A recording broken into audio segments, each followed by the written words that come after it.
ខ្ញុំកណាសូមក្រាបថ្វាយបង្គំប្រធេរានុធេរៈគ្រប់ព្រះអង្គជាទីសក្ការៈសូមគោរពសម្ដេចទ្រង់ឯកឧត្តមលោកជំទាវអស់លោកស្រីបងប្អូនអ្នកសារព័ត៌មានក៏ដូចជាជនរួមជាតិទាំងក្នុងនិងក្រៅប្រទេសជាទីគោរពនិងជាទីរាប់អានថ្ងៃនេះអ្នកនាំពាក្យរាជរដ្ឋាភិបាលកម្ពុជាសូមជម្រាបជូនសាធារណជនជាតិនិងអន្តរជាតិជ្រាបអំពីការតវ៉ាយ៉ាងខ្លាំងរបស់កម្ពុជាប្រឆាំងនឹងសកម្មភាពរបស់កម្លាំងប្រដាប់អាវុធថៃកម្ពុជាសូមសម្ដែងការតវ៉ាជំទាស់យ៉ាងខ្លាំងចំពោះសកម្មភាពជាបន្តបន្ទាប់ដែលបង្កឡើងដោយកងកម្លាំងប្រដាប់អាវុធថៃដែលធ្វើឲ្យប៉ះពាល់យ៉ាងធ្ងន់ធ្ងរដល់អធិបតេយ្យភាពបូរណភាពទឹកដីកម្ពុជាហើយដែលជាសកម្មភាពមិនស្របទៅនឹងវិធានការកាត់បន្ថយភាពតានតឹងដែលមានចែងនៅក្នុងចំណុចមួយនៃសេចក្តីប្រកាសរួមនៃកិច្ចប្រជុំពិសេសលើកទី3របស់គណៈកម្មាធិការព្រំដែនទូទៅ GBC ចុះថ្ងៃទី27ខែធ្នូឆ្នាំ2025ដែលភាគីទាំងពីរបានឯកភាពគ្នានោះឡើយសកម្មភាពបង្កហេតុរបស់កងកម្លាំងប្រដាប់អាវុធថៃបានកើតនៅថ្ងៃទី19ខែមករាឆ្នាំ2026មានដូចជាទី1ការតម្កល់រូបសំណាកព្រះពុទ្ធបដិមានៅលើទីតាំងរូបសំណាកបដិមាព្រះវិស្ណុដែលត្រូវបំផ្លាញដោយយោធាថៃនៅតំបន់អានសេះខេត្តព្រះវិហារទី2ការដាក់រាយទូកុងតឺន័រដើម្បីរារាំងផ្លូវនៅតំបន់បឹងត្រកួនខេត្តបន្ទាយមានជ័យទី3ការកសាងលីនដ្ឋានដោយប្រើប្រាស់គ្រឿងចាក់ធុនធ្ងន់នៅតំបន់បឹងត្រកួនកម្ពុជាសូមអំពាវនាវឲ្យប្រទេសថៃអនុវត្តឲ្យបានពេញលេញនិងស្មោះត្រង់នៅគ្រប់ប្រការទាំងអស់នៃសេចក្តីប្រកាសរួមនៃកិច្ចប្រជុំពិសេសលើកទី3របស់គណៈកម្មាធិការព្រំដែនទូទៅ GBC ចុះថ្ងៃទី27ខែធ្នូឆ្នាំ2025និងកិច្ចព្រមព្រៀងពាក់ព័ន្ធផ្សេងទៀតដើម្បីកាត់បន្ថយភាពតានតឹងជាប្រយោជន៍ដល់ការកសាងទំនុកចិត្តការជឿជាក់និងការស្ដារឡើងវិញនូវសន្តិភាពតាមព្រំដែនរវាងប្រទេសទាំងពីរកាលពីថ្ងៃ17ខែមករាឆ្នាំ2026ក្រសួងការបរទេសនិងសហប្រតិបត្តិការអន្តរជាតិក៏បានចេញសេចក្តីប្រកាសព័ត៌មានមួយដោយបានសម្ដែងពីការជំទាស់យ៉ាងខ្លាំងរបស់កម្ពុជាចំពោះសកម្មភាពរបស់កងកម្លាំងប្រដាប់អាវុធថៃដែលធ្វើឲ្យមានការកែប្រែនៅបរិយាកាសសន្តិសុខនៅក្នុងឬជុំវិញតំបន់ជនស៊ីវិល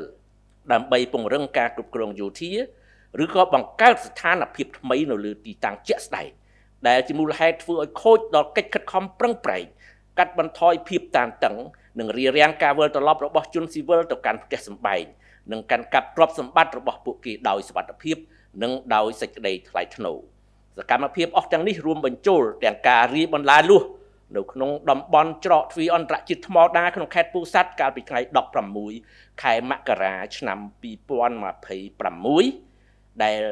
បង្កនូវក្តីបារម្ភយ៉ាងខ្លាំងចំពោះអធិបតេយ្យភាពបូរណភាពទឹកដីកម្ពុជាហើយដែលផ្ទុយទៅនឹងស្មារតីនៃសេចក្តីប្រកាសរួមថ្ងៃទី27ធ្នូឆ្នាំ2025អ្នកនាំពាក្យរាជរដ្ឋាភិបាលសូមបញ្ជាក់ជូនជាថ្មីពីជំហររបស់កម្ពុជាដូចតទៅក្នុងនាមជាប្រទេសស្រឡាញ់សន្តិភាព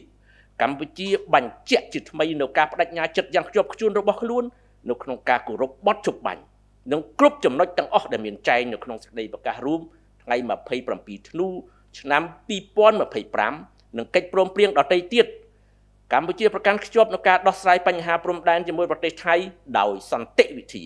ស្របតាមច្បាប់អន្តរជាតិនិងកិច្ចព្រមព្រៀងទ្វេភាគីដែលមានស្រាប់កម្ពុជាប្រកាន់ខ្ជាប់យ៉ាងម៉ឺងម៉ាត់នៅការការពារខ្សែព្រំដែនអន្តរជាតិកម្ពុជាថៃដែលបន្សល់ទុកដោយគណៈកម្មការព្រំដែនឥណ្ឌូចិនសៀមដោយគោរពគោលការណ៍ច្បាប់អន្តរជាតិគោលការណ៍ខ្សែព្រំដែនមិនកែប្រែគោរពអនុសញ្ញាសន្ធិសញ្ញាបារាំងសៀមផែនទីនិងកំណត់ហេតុបោះបង្គោលព្រំដែនរបស់គណៈកម្មការបោះបង្គោលព្រំដែនឥណ្ឌូចិនសៀមព្រមទាំងកិច្ចព្រមព្រៀងឯកសារពាក់ព័ន្ធនានាដែលភាគីទាំងពីរបានឯកភាពគ្នានាពេលកន្លងមកកម្ពុជាមិនទទួលស្គាល់ការកែប្រែខ្សែព្រំដែនណាមួយដែលកើតចេញពីការប្រើកម្លាំងនោះឡើយបាទសូមអរគុណសម្ដេច Royal Highness Excellency ladies and gentlemen good morning today the spokesperson for the Royal Government of Cambodia would like to inform the general public national and international that the Royal Government of Cambodia registers its strong protest against the continued activity undertaken by the Thai Armed Forces which raise concern regarding to the Cambodia sovereignty and territorial integrity, and are inconsistent with the de-escalation measures set out in item 1 of the joint statement of the third special meeting of General Border Committee GBC dated 27 December 2025. The concerning activity carried out on 19 January 2026 include 1. The installation of the Buddha statue on the pedestal where the statue of Lord Vishnu had previously stood before being destroyed by Thai military personnel in the unsafe area, Previhi province. 2. The installation of the 2 additional containers to block road access in Bang Trakun area, Banteay Mean Chey province. 3. The construction of bunker with heavy machinery in Bang Trakun area. In the context, Cambodia called upon Thailand to implement in good faith and in full the provision of the joint statement of the third special GBC meeting of 27 December 2025 and other relevant agreement and arrangement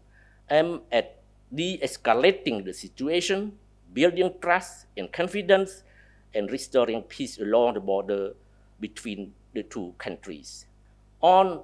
17 January 2026, the Ministry of Foreign Affairs and International Cooperation also registered Cambodia's strong protest against the action undertaken by the Thai armed forces that alter the security environment in or around civilian area, consolidate military control,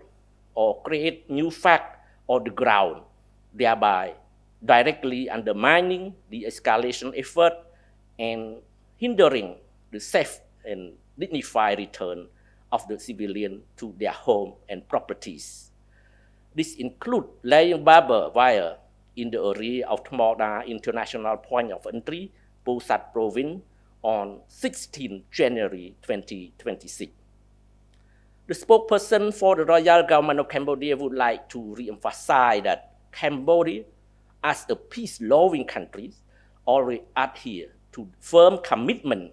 and determination to faithfully respect the ceasefire and to resolve the border issue by peaceful means in accordance with the international law and the spirit of the joint statement dated December 27,